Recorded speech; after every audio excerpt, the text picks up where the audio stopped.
Hi guys, welcome back to my channel. तो आज के वीडियो का टॉपिक होगा Hobart Hurricanes women versus Perth Scorchers woman.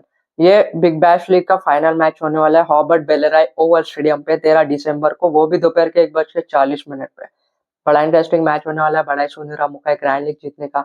तो आगे हम इस वीडियो में बात करेंगे कि कौन सा प्लेयर फॉर्म में है, कौन सा प्लेयर फॉर्म में नहीं है, कौन से प्लेयर का हेड टू हेड रिकॉर्ड अच्छा है, कौन से प्लेयर का वेन्यू पे रिकॉर्ड अच्छा है, कौन कौन से प्लेयर ट्रम्प कार्ड पिक हो सकता है, कौन से प्लेयर मस्ट पिक हो सकते हैं, किस प्लेयर को हमें कैप्टन बनाना चाहिए, किस प्लेयर को हमें वाइस कैप्टन बनाना चाहिए, और ग्रैंड लीग टीम देखेंगे। तो वीडियो को जरा भी स्किप मत करना, पूरा देखना। चैनल पे नए हो तो चैनल को सब्सक्राइब कर देना और बेल आइकन को भी दबा देना, ताकि मेरे हर वीडियोस की नोटिफिकेशन आपको समय पे मिले। तो चलिए शुरू करते हैं पिच रिपोर्ट से। तो ये बैटिंग फ्रेंडली पिच है और पेसर और स्पिनर दोनों के लिए मददगार पिच है। देख सकते हैं जो इस वाले ग्राउंड की जो पिच है बहुत ही ज्यादा फ्लैट पिच है, बैटर्स के लिए एडवांटेजेबल है, साथ ही में हाई स्कोरिंग मैच भी हो सकता है। वही अगर बॉलर्स की बात करें तो पेसर और स्पिनर दोनों को यहाँ पे अच्छा खासा एडवांटेज देखने को मिल सकता है। पेसर्स को भी स्विंग देखने को मिल सकता है और स्पिनर्स को भी अच्छा खासा टर्न देखने को मिल सकता है। बात करेंगे पिच रिकॉर्ड की, तो देख सकते हैं आप लोग टोटल मैचेस इस ग्राउंड पर अभी तक 46 खेले गए हैं। जिन्होंने बैटिंग पहले की वो 21 बार जीती और जिन्होंने बॉलिंग पहले की वो 22 बार जीती है। मतलब देख सकते हैं इस वाले ग्राउंड पर कुछ भी हो जाता है, टारगेट डिफेंड भी हो जाता है, टारगेट चेस भी हो जाता है, क्योंकि क्या है ना, फर्स्ट इनिंग में हाई स्कोरिंग मैच हो जाता है। उस वजह से टारगेट डिफेंड करना आसान हो जाता है, या तो कभी कभार वही हाई स्कोरिंग टोटल चेस भी हो जाता है। एवरेज स्कोर की बात कर तो 140 है, हाईएस्ट टोटल की बात कर तो 212 है, लोवेस्ट टोटल की बात कर तो वो है 80।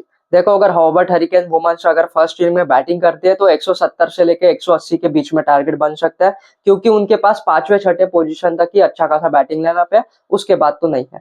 वही अगर पैर स्कॉचेस वुमेन्स अगर फर्स्ट इनिंग में बैटिंग करते हैं तो डिपेंड रहता है ओपनिंग पार्टनरशिप के ऊपर। कैटी मैक और बेथ मुनी अगर ये दोनों ही चल जाए तो फिर 190 या 200 भी बन सकता है। अगर ये दोनों ना चले तो 160 170 बन सकता है। बात करेंगे कि इस ग्राउंड पर लास्ट के 5 मैचों में कितने विकेट्स गए। तो देख सकते हैं आप लोग इस ग्राउंड पर लास्ट के 5 मैचों में 65 विकेट गए हैं। उसमें से पेसर्स ने 37 विकेट निकाले और स्पिनर्स ने 28 विकेट निकाले। मैंने आपको पहले कहा था कि इस वाले पिच पर पेसर और स्पिनर दोनों को यहाँ पे अच्छा खासा मदद मिलती है। तो देख सकते हैं जो लास्ट के 5 मैचेस खेले गए हैं इस वाले ग्राउंड पर, पांचों ही मैच में पेसर और स्पिनर दोनों ने अच्छे खासे विकेट निकाले। तो हो सकता है इस वाले मैच में भी पेसर और स्पिनर दोनों को ही अच्छे खासे विकेट मिले, तो उस वजह से हम भी अपने टीम में दोनों को ही पिक करके चलेंगे। बात करेंगे हेड टू हेड रिकॉर्ड की लास्ट के 5 सालों में, तो देख सकते हैं आप लोग हॉबर्ट हरिकेन वुमन अभी तक 7 बार जीत चुके हैं, वही पैर स्कॉचेस वुमन अभी तक 12 बार जीत चुके हैं। मतलब देख सकते हो पैर स्कॉचेस वुमन हमेशा से डोमिनेंट रही है हॉबर्ट हरिकेन वुमेन्स के आगे।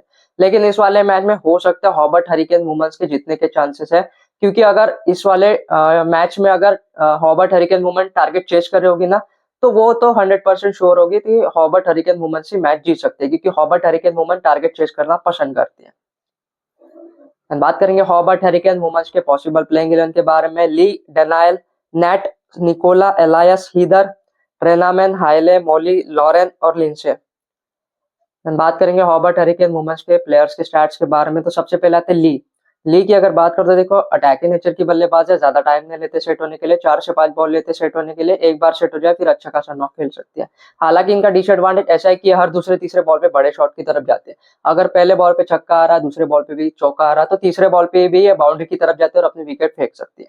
हालांकि ये पावर प्ले में थोड़ा बहुत स्ट्रगल करते हैं, क्योंकि पावर प्ले में बॉल बहुत ज्यादा स्विंग होते हैं, अपोनेंट टीम का बॉलिंग लाइनअप बहुत ही अच्छा है पावर प्ले का, तो ये थोड़ा बहुत स्ट्रगल कर सकती है। फर्स्ट इनिंग में स्ट्रगल कर सकते हैं, लेकिन सेकंड इनिंग में ये टारगेट चेस करना पसंद करते हैं, सेकंड इनिंग में फ्री माइंडसेट से खेलती है। हालांकि इनफॉर्म बल्लेबाज तो नहीं है, क्योंकि लास्ट के 4 में से एक ही बार 32 का नॉक खेला, बाकी के हर बार फ्लॉप होते आ रहे हैं। हालांकि विकेट कीपर भी है, विकेट कीपिंग से भी थोड़े बहुत पॉइंट दे देंगे, लेकिन अपोनेंट टीम के पास बेथ मुनी है, तो बेथ मुनी को हम ज्यादा से ज्यादा टीम में ट्राई करेंगे, तो ली को ज्यादा टीम में ट्राई नहीं करेंगे। बात करेंगे डेनायले की, अगर बात करते तो ये टेक्निकल बल्लेबाज है, थोड़ा बहुत समय लेते हैं सेट होने के लिए, एक बार सेट हो जाए फिर अटैकिंग नेचर की हो जाती है। हालांकि शुरुआत के मैचेस में बहुत ज्यादा स्ट्रगल करते आ रही है, लेकिन लास्ट के मैचेस में अच्छा खासा परफॉर्म करते आ रही है। लास्ट के 3 में से 2 बार तो इन्होंने 50 के ऊपर रन बनाते आ रहे हैं। साथ ही में इनका एडवांटेज ऐसा है कि ये नॉकआउट मैचेस हो या मतलब जो बड़े मैचेस है, क्वालिफायर हो, एलिमिनेटर हो या फाइनल मैच हो, इन इंपॉर्टेंट मैचेस में हमेशा से परफॉर्म करती है। हेड ऑर्डर वेन्यू दोनों इसमें इन्होंने अच्छा खासा परफॉर्म किया, चाहे फर्स्ट इनिंग में बैटिंग करे सेकंड इनिंग में बैटिंग करे, अच्छा खासा परफॉर्म करने के चांसेस है। साथ ही में ये पेसर और स्पिनर दोनों को ही अच्छा खासा खेल लेते हैं। अगर फर्स्ट इनिंग में आता है तो 70-80 रन के भी ऊपर रन बना सकती है। ट्रम्प कार्ड प्लेयर है, कैप्टन और वाइस कैप्टन दोनों के अच्छे खासे सेफ ऑप्शन हो जाते हैं। बात करेंगे नेट स्काईवर ब्रंट की। अगर बात करें तो ये अच्छे खासे ऑलराउंडर है। पहले तो बैटिंग की अगर बात करें तो अटैकिंग नेचर के बल्लेबाज है, ज्यादा टाइम नहीं लेते सेट होने के लिए। लास्ट वाले मैच में तो इन्होंने बैटिंग नहीं की थी बारिश आने के कारण, तो उसके पिछले वाले मैच में अच्छा खासा परफॉर्म किया। एक बार 81 का नॉक खेला, एक बार 31 का, एक बार तो 180 के ऊपर टारगेट था, वो भी इन्होंने चेस कर दिया था, 81 रन बनाए थे। मतलब अच्छे खासे बैटर थे। हालांकि शुरुआत के मैचेस में स्ट्रगल कर रही थी क्योंकि ऑस्ट्रेलियन पिचेस थोड़े बहुत हार्ड पिचेस है, लेकिन इस वाले मैच में अच्छा खासा परफॉर्म कर सकते हैं क्योंकि इनका होम ग्राउंड है। और बैटिंग की बॉलिंग की बात करो तो पूरे 4 ओवर डालेंगे तो अच्छा खासा एडवांटेज मिल जाएगा। 4 ओवर डालेंगे तो 1 या 2 विकेट मिलने के चांसेस है। तो पूरा ऑलराउंडर परफॉर्मेंस दे सकते हैं, 100 से 120 पॉइंट दे सकते हैं। ये भी ट्रम्प कार्ड प्लेयर है, इनको भी आप कैप्टन वाइस कैप्टन बना सकते हो। बात करेंगे निकोला की। अगर बात कर तो ये भी ऑलराउंडर है। पहले तो बैटिंग की अगर बात कर तो मुझे तो उतने अच्छे खासे बैटर लगे नहीं है क्योंकि इस वाले सीजन में उन्होंने उतना कुछ खास परफॉर्म नहीं किया है। लास्ट के तीनों ही मैच में कुछ खास परफॉर्म नहीं किया। बैटिंग से फोर्थ पोजीशन पे आते, ज्यादातर ये 12-13 ओवर में आते क्योंकि ओपनिंग पार्टनरशिप अच्छी चलती है, मतलब टॉप ऑर्डर ही अच्छा परफॉर्म करते हैं। तो निकोला जब भी बैटिंग खेलते हैं तो थोड़ा बहुत स्ट्रगल करते हैं, इनके ऊपर रन बनाने का प्रेशर रहता है, अंडर प्रेशर ये परफॉर्म नहीं कर पाती। बैटिंग से अगर 15-20 रन भी बना दे हार्डली तो बहुत हो सकता है क्योंकि अच्छे खासे बॉलर है। ये भी 2 से 3 ओवर करती है, इनके पास अच्छा खासा वेरिएशन है। पावर प्ले में ओवर डालती है तो इनके बॉल बहुत ज्यादा स्विंग होते हैं। स्विंग होने के कारण बैटर्स इनके अगेंस्ट स्ट्रगल करते हैं। बेथ मुनी मान लो, कैटी मैक मान लो, इनके अगेंस्ट स्ट्रगल कर सकते हैं। तो कम से कम ये 2 विकेट निकाल सकते हैं और 15-20 रन भी बना सकते हैं। अच्छे खासे ऑलराउंडर है, पूरे 20 टीम में ट्राई कर सकते हो। इतना तो परफॉर्म करके जाएंगे कि ग्रैंड लीग टीम में जरूर शामिल होंगे। बात करेंगे विलानी की। अगर बात करो तो देखो अटैकिंग नेचर की बल्लेबाज है, सिचुएशन के अनुसार खेलती है। अगर टीम अंडर प्रेशर के लिए खेल रही है तो वो धीरे पारी खेल सकती है, स्लो नॉक खेल सकते हैं। अगर टीम का रन रेट अच्छा है तो वो उस हिसाब से परफॉर्म करती है। हालांकि देख सकते हैं लास्ट के 5 में से चारों ही बार इन्होंने डबल डिजिट का नॉक खेला, अच्छा खासा परफॉर्म करती आ रही है। कैप्टन है तो कैप्टनसी पारी खेलने के चांसेस है। फर्स्ट इनिंग में आते तो ज्यादा टीम में ट्राई करना, सेकंड इनिंग में हो सकता है कि जो चौथे पोजीशन तक बैटर है वो ही 70-80% तक टारगेट चेस कर ले, तो विलानी को ज्यादा रन बनाने के लिए नहीं रहे। बात करेंगे हिदर। हिदर की अगर बात करते तो ये भी ऑलराउंडर है। बैटिंग की अगर बात करते तो ज्यादातर इनको बैटिंग करने का चांस नहीं मिलता, अगर मिल भी जाए तो ज्यादातर ये मतलब अटैक करने के चक्कर में अपनी विकेट फेंक ही देते हैं। लास्ट के तीनों ही मैच में 0-0 बनाए। लास्ट वाले मैच में बैटिंग नहीं की थी, लेकिन उसके पिछले वाले मैच में 0 पे आउट हुए है। एक बार तो बैटिंग करने का चांस नहीं मिला। और बॉलिंग की बात करो तो बॉलिंग तो इनको मिलती है, 2 से 3 ओवर मिलते हैं, लेकिन ये ज्यादातर मिडल ओवर में आते हैं बैटिंग करने के लिए, बॉलिंग करने के लिए। जब भी बॉलिंग करने के लिए आते तो इनको ज्यादा मदद नहीं मिलती क्योंकि पुराना गेंद हो जाता है, साथ ही में पावर सर्ज होता है, उस वजह से बैटर्स इनके अगेंस्ट अच्छा खासा परफॉर्म करते हैं। इस वजह से इनकी इकोनॉमी भी हाई रहती है और कुछ खास पॉइंट देकर नहीं जाते। 30 से 40 पॉइंट देकर जाएंगे, उससे ऊपर तो नहीं।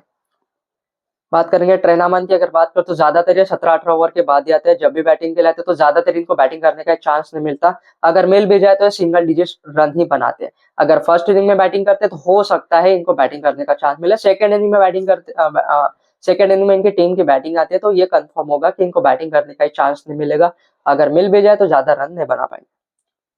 बात करेंगे हाईली की। अगर बात करते देखो अच्छे खासे पेसर तो है, लेकिन क्या है ना, इनके टीम के पास ऑलरेडी 3 पेसर है तो ये चौथे विकल्प हो जाते, तो इनको ज्यादा बॉलिंग करने का चांस नहीं मिलता। एक आध और मिलता है, उसमें से भी विकेटलेस रहते, तो इनको लेने का कोई मतलब है नहीं। ऋषभ की अगर बात कर तो 5 में से 4 बार तो विकेटलेस रहा, ज्यादा बॉलिंग करने का इनको चांस नहीं मिलता। बात करेंगे मौली की। अगर बात करो तो अच्छे खासे स्पिनर है, इनके पास वेरिएशन है, मिस्टीरियस स्पिनर है, 3 से 4 ओवर कर सकते हैं। इनका एडवांटेज ऐसा है कि अगर ये पावर प्ले में बॉलिंग करते हैं तो पावर प्ले में इनको अच्छा खासा टर्न देखने को मिलता है। पावर प्ले में बैटर्स इनके अगेंस्ट रिस्की शॉट खेलते हैं, उस वजह से इनको विकेट मिल जाती है। हालांकि शुरुआत के मैचेस में इनको विकेट नहीं मिलती आ रही थी, लेकिन लास्ट के तीनों ही मैच में विकेट लेते आ रहे हैं। एक बार तो इन्होंने 5 विकेट निकाल ली थी। अगर ये पावर प्ले में इस बार भी बॉलिंग करने आते तो 3-4 विकेट भी निकाल सकते हैं। इनको भी आप 20 टीम में ट्राई कर सकते हो। बात करेंगे लॉरेन की। अगर बात करते तो ये भी अच्छे खासे स्पिनर है, इनको भी 2 से 3 ओवर मिल सकते हैं। हालांकि देखो इनके बॉल ज्यादा टर्न तो नहीं होते, उस वजह से बैटर्स इनको इजीली खेल पाते हैं। ज्यादातर ये बॉल पुराना हो जाते हैं तब बॉलिंग करने के लिए आते हैं, उस वजह से इनका टर्न नहीं मिलता। शुरुआत के 2 ओवर में इनको बैटर्स अच्छा खासा मतलब सिंगल रन डबल रन बनाते हैं, स्ट्राइक रोटेट करते हुए खेलते हैं, उस वजह से इनको विकेट नहीं मिलती। लेकिन जब आखिरी ओवर होता है इनका, तब बैटर्स इनके अगेंस्ट मतलब अटैक करने के देखते हैं, उस वजह से इनको विकेट मिलने के चांसेस थोड़े बहुत बढ़ जाते हैं। हालांकि एक्सपेरिमेंट बॉलर है, लेकिन इस वाले मैच में 1 विकेट से ज्यादा विकेट नहीं ले पाएंगे। बात करेंगे लिंसे की। अगर बात करते हैं अच्छे खासे स्पिनर है, मिस्टीरियस स्पिनर है, ये 3 से 4 ओवर कर सकते हैं, हर मैच में विकेट लेते आ रही है। ऐसा एक भी मैच नहीं किया कि विकेट ले रहे हो। बैटर चाहे इनके अगेंस्ट अटैक करे डिफेंड करे, इनको तो विकेट मिलने के चांसेस है। साथ ही में इंपॉर्टेंट मैचेस में ये अच्छे खासे विकेट लेते हैं। ज्यादा टीम में ट्राई कर सकते हो, 17-18 टीम में भी ट्राई कर सकते हो। बात करेंगे पैर स्कॉचर्स वुमेन्स के पॉसिबल प्लेइंग 11 के बारे में। कैटाई, Beth, Sophie, Paige, Maddy, Freya, Alana, Chloe, Lily, Ruby और एमी।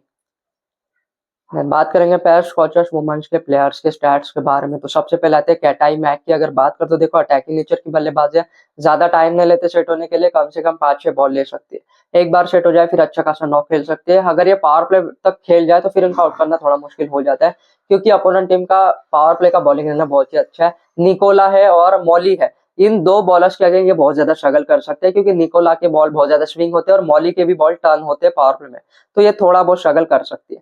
हालांकि शुरुआत के मैचेस में अच्छा परफॉर्म कर रही है, मिडल में फ्लॉप हुई, लेकिन लास्ट के दोनों ही मैच में अच्छा परफॉर्म किया। लास्ट के दोनों ही मैच में 40 के ऊपर रन बनाते आ रहे हैं। इंपॉर्टेंट मैचेस में अच्छा परफॉर्म करती है। हेटोड और वेन्यू दोनों इसमें अच्छे खासे एवरेज से रन बनाए। अगर पावर प्ले खेल ले अच्छा तो 50-60 रन बना सकती है। ट्रम्प कार्ड प्लेयर है, इतना तो परफॉर्म कर सकती है कि ग्रैंड लीग टीम में जरूर शामिल होंगी। बात करेंगे बैट्समैन की। अगर बात करते तो देखो अटैकिंग नेचर की बल्लेबाज है। हालांकि शुरुआत में धीरे पारी खेलते हैं, संभल के खेलते हैं, जिम्मेदारी से खेलते हैं। शुरुआत से लेकर एंड तक ये ग्राउंड शॉट ही खेलते हैं, उस वजह से इनकी जल्दी विकेट चले जाने के चांसेस थोड़े बहुत कम हो जाते हैं।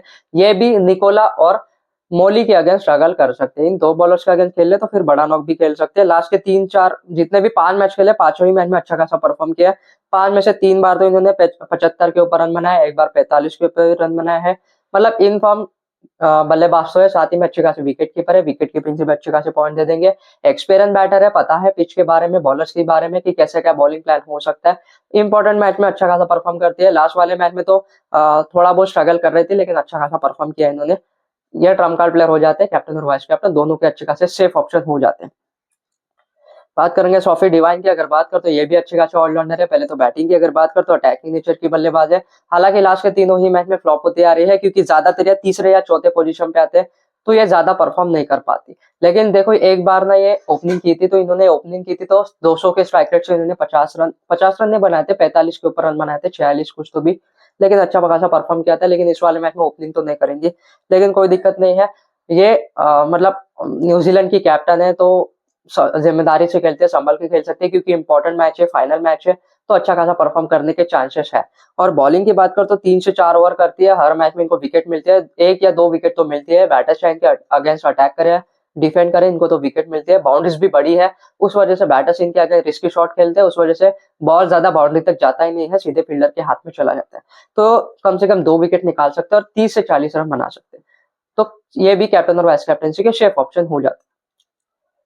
बात करेंगे पेज की। अगर बात कर तो ये ज्यादातर 8-10 ओवर के बाद ही आते हैं, जब बैटिंग करने आते हैं तो स्पिनर्स का स्पेल चालू होता है। हालांकि एक्सपीरियंस बैटर है, लेकिन इनका डिसएडवांटेज ऐसा है कि स्पिनर्स के अगेंस्ट स्ट्रगल करती है। तो अपोनेंट टीम के बाद 3 स्पिनर है, उनके तीनों की बॉल टर्न होते हैं, तो ये ज्यादा परफॉर्म तो नहीं कर पाएंगे। लास्ट के 5 ही मैच में फ्लॉप होते आ रहे हैं। 5 में से एक ही बार 26 का नॉक खेला, बाकी के एक भी मैच में कुछ खास परफॉर्म नहीं किया है। 7-8 मैचेस में एक आध बार ये चलती है, तो इस वाले मैच में मुझे तो नहीं लग रहा है इस वाले मैच में चलने के चांसेस है।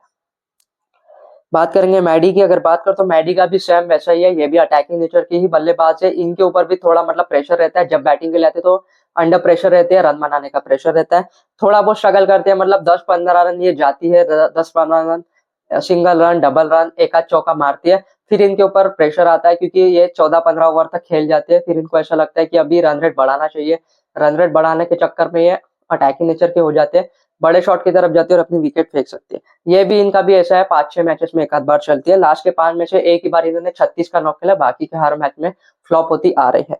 इनको भी ज्यादा टीम में ट्राई मत करना, स्मॉल लीग में तो बिल्कुल भी पिक मत करना। बात करेंगे फ्रेया की। अगर बात करो तो फ्रेया अच्छी खासी बैटर है। हालांकि देखो लास्ट के 5 में से 3 बार इन्होंने अच्छा खासा परफॉर्म किया as a batting position wise. ज्यादातर ये 15-16 ओवर के बाद ही आते हैं, तो क्या है ना, इनको ज्यादा मतलब ये नहीं मिलता, बैटिंग करने का चांस नहीं मिलता, ज्यादा बॉल नहीं मिलती खेलने के लिए।